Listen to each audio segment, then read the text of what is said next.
नमो पित्रे जन्मदात्रे सर्वदेवामयाय च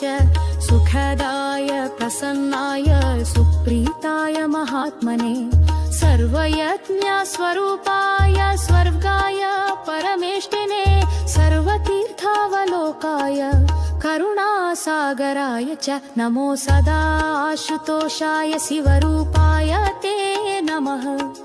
सदा पराधाक्षमिने सुखाय सुखदाय च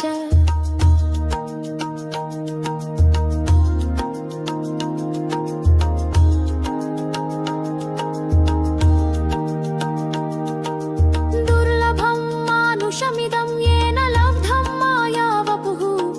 संभावनीयं धर्मार्थे तस्मै पित्रे नमो नमः।